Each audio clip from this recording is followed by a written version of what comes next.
नमस्कार दोस्तों, mains master series में आपका स्वागत है। आज का हमारा टॉपिक है जीएस पेपर फोर्थ के तहत, जिसको सामान्य तौर पर एथिक्स कहते हैं, भावनात्मक बुद्धिमत्ता यानी कि इमोशनल इंटेलिजेंस। दो तरह से ये आपके लिए बहुत ज़्यादा इम्पोर्टेंट है। एक तो आपका एग्ज़ाम जो होगा उसमें इम्पोर्टेंट है। सेक्शन ए के तहत इसके बारे में पूछा जा सकता है, जैसे कि 2020 में पूछ लिया गया था। और सेक्शन बी में जहाँ केस स्टडीज़ पूछी जाती हैं, वहाँ भी आपके इमोशनल इंटेलिजेंस की जांच होती है। इस नज़रिए से इम्पॉर्टेंट है। दूसरा तरीका है, दूसरा एस्पेक्ट है इसका, वो है आपकी ज़िंदगी। अपने आप को बेहतर बनाने में, खुद की भावनाओं को मैनेज करने में, अपने रिश्तों को बेहतर बनाने में और समाज में अच्छे से रहने में इस चीज़ की बहुत बड़ी भूमिका होती है। तो इन दोनों तरीक़ों से देखा जाए तो आपके लिए यह टॉपिक बहुत ज़्यादा इम्पॉर्टेंट है। चलिए देखते हैं, समझते हैं कि ये है क्या, भावनात्मक बुद्धिमत्ता का मतलब क्या है। देखिए क्या है, अपनी और दूसरों की भावनाओं को समझने और उनका समुचित प्रबंधन करने की क्षमता है ये।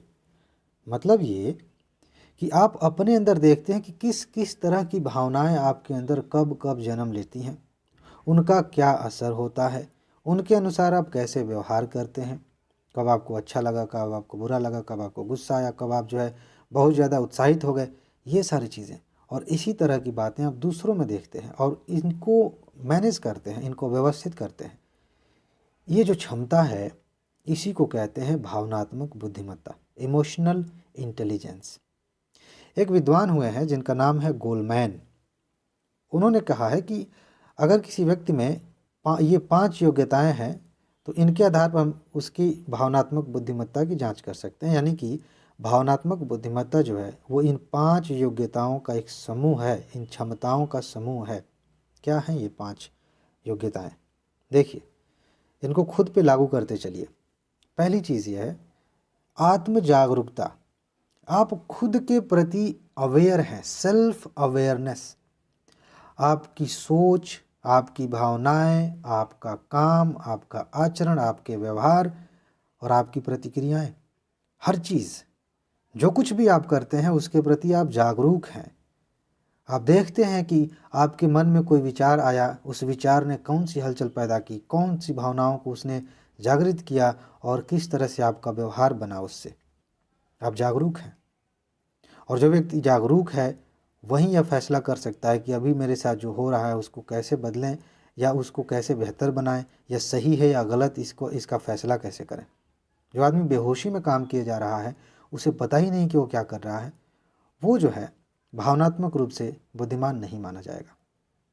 अगला जो गुण है, अगली जो क्वालिटी है गोलमैन के अनुसार, वो ये है कि आत्म प्रबंधन, सेल्फ रेगुलेशन। आपके अंदर सेल्फ रेगुलेशन का गुण है कि नहीं, आप खुद को कैसे रेगुलेट करते हैं। आपके अंदर जिस भी तरह की भावनाएं हैं, आपने जागरूकता दिखाई, आप समझ गए कि अभी किसी की बात का बुरा लग रहा है, आपको गुस्सा आ रहा है, आने वाला है, आप इसे रेगुलेट कैसे करते हैं?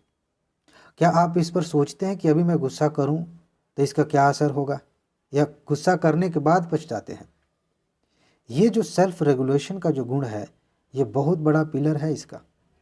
तो आप किस तरह से खुद को रेगुलेट करते हैं, यह भी जो इमोशनल इंटेलिजेंस है उसका एक पिलर है, उसका एक भाग है, एक तत्व है। और तीसरी चीज़ है सेल्फ मोटिवेशन। ऐसा बहुत बार होता है कि आपको दूसरों के मोटिवेशन का कोई फ़र्क नहीं पड़ता, और बहुत बार क्या ऐसे ही होता है, मैं कुछ भी आपको मोटिवेट करने की कोशिश करूं उतना असर नहीं होगा, या कोई भी कितना भी बड़ा मोटिवेशनल स्पीकर हो उसका उतना असर नहीं होता।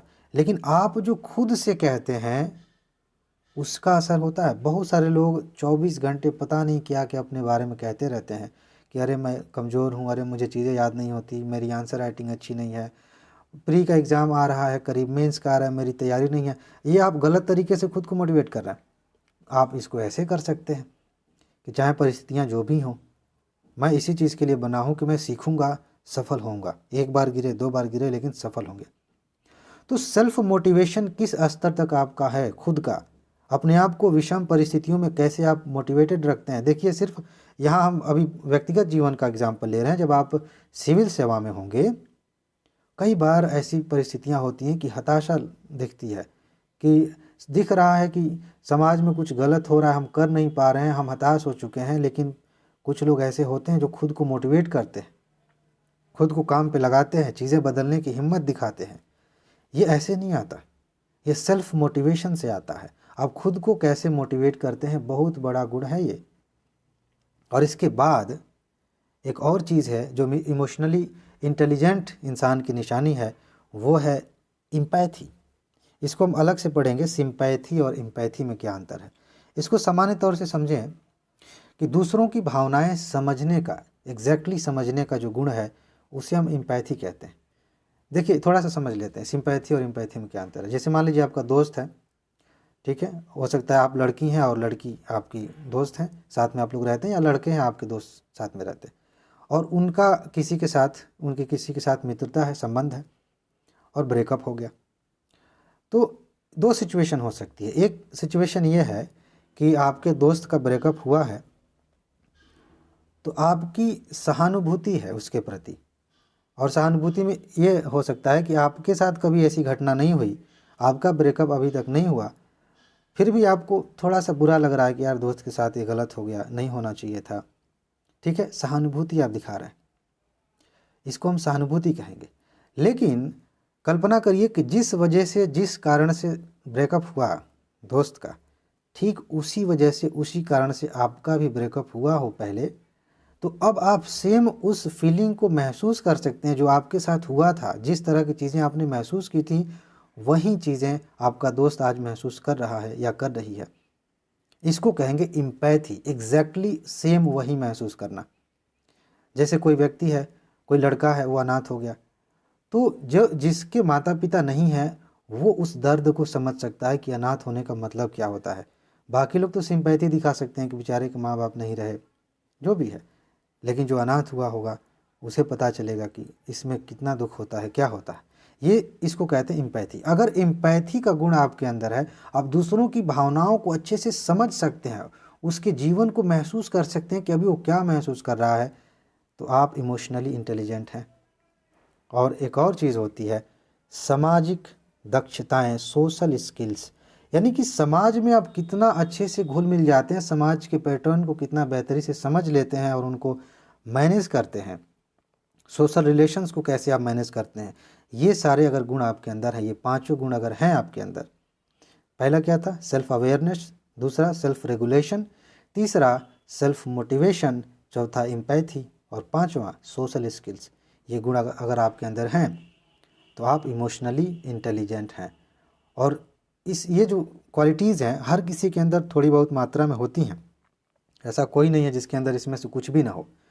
बस हमें क्या होता है कि इनमें से जिसकी कमी है उसे और बेहतर बनाने की ज़रूरत होती है, ताकि हम अपने और दूसरे के जीवन के साथ सहज हो सकें और ज़िंदगी को बेहतर तरीके से जी सकें। जो काम हम कर रहे हैं, चाहे सिविल सेवक हैं या समाज के सामान्य नागरिक हैं, उस काम में हम सहज होकर बेहतर तरीके से जी सकें, अच्छा माहौल बना सकें। आगे देखते हैं इसमें और क्या जानने लायक बात है। सिविल सेवा में इसका क्या यूज़ है, इमोशनल इंटेलिजेंस का सिविल सेवा में क्या यूज़ है। मैंने कुछ एग्जांपल्स लिए हैं, आप और भी जोड़ सकते हैं अच्छे अच्छे। देखिए सिविल सेवा में जो काम है ना, वो इतना ज़्यादा वो नहीं है, मतलब फूल नहीं बिछाए गए हमारे रास्ते में। बहुत तनाव का काम होता है, बहुत जिम्मेदारियां होती हैं, और उस तनाव के माहौल में, जिम्मेदारियों के माहौल में, कहीं भ्रष्टाचार हो रहा है, कहीं किसी तरह का दबाव है, कहीं कुछ गलत हो रहा है, फिर भी हमारी सीमाएं हैं कि हम नहीं कर सकते। ऐसे माहौल में खुद को मैनेज करना, व्यवस्थित रखना अपनी भावनाओं को, ये बड़ा इम्पोर्टेंट होता है।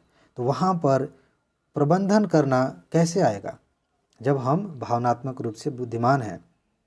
इसके बावजूद कई बार परिस्थितियां ऐसी हो जाती हैं जहां फैसले करना बड़ा कठिन होता है। कहीं दंगे हो चुके हैं, उस समय अचानक से आपको तत्काल 5 मिनट के अंदर फैसला लेना है। वैसे अगर आप इमोशनली खुद को मैनेज नहीं कर पाएंगे तो हो सकता है गलत फैसले लेने।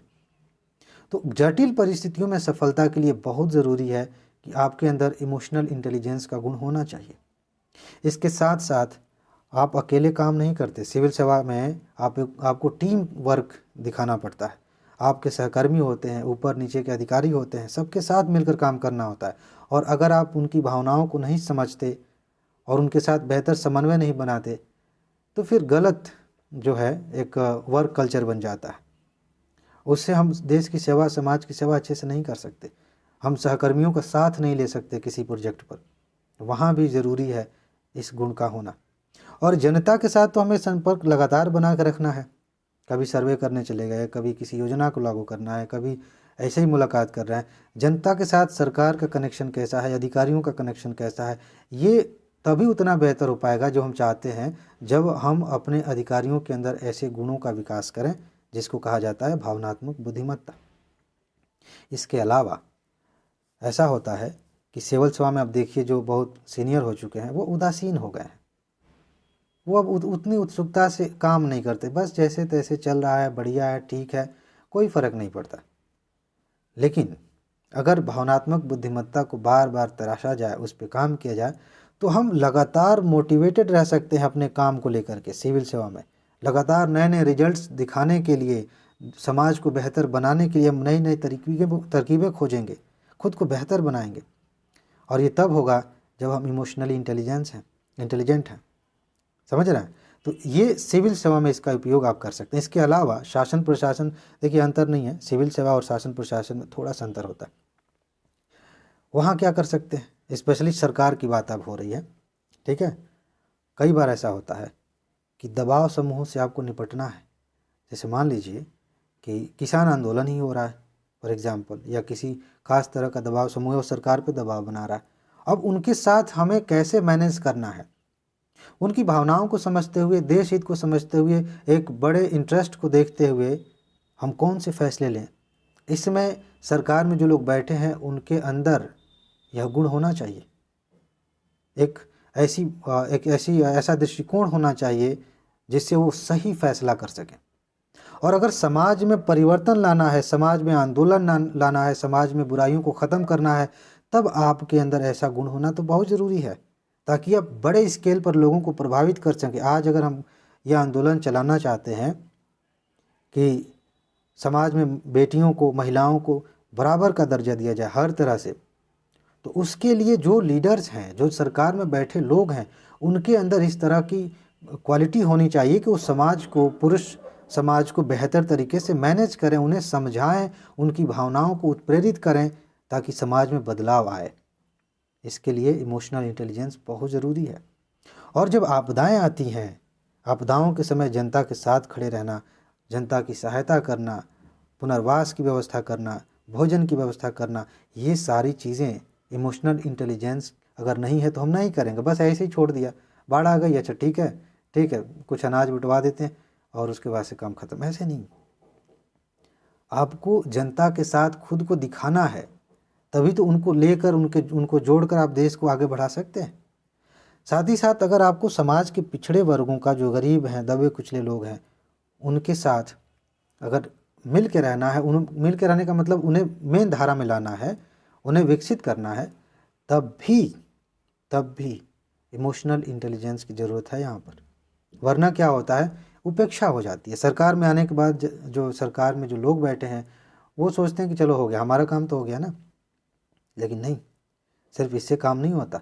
सरकार हम बना रहे हैं तो असली मकसद है देश की जनता को, सबको साथ लेकर चलना, देश को एक साथ आगे बढ़ाना। तो जो पिछड़ गए हैं किसी वजह से, सामाजिक, आर्थिक, राजनीतिक कारणों से, उन्हें ऊपर लाने की जिम्मेदारी सरकार की बहुत बड़ी जिम्मेदारी है।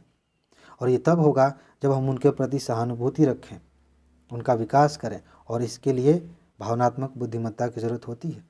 और देश में भाईचारे का माहौल बनाने के लिए तो ये और ज़रूरी है, नहीं तो कट्टरता बढ़ती है, हिंसा होती है, सांप्रदायिक हिंसा होती है, ये सारी समस्याएं होती हैं। तो शासन प्रशासन में भी, व्यक्तिगत जीवन में भी, और सिविल सेवा में एक अधिकारी के तौर पर भी यह बहुत ज़रूरी है कि हमारे अंदर यह गुण होना चाहिए, इमोशनल इंटेलिजेंस होनी चाहिए। देखते हैं इसमें क्वेश्चन क्या है, देखिए ध्यान से सुनिएगा।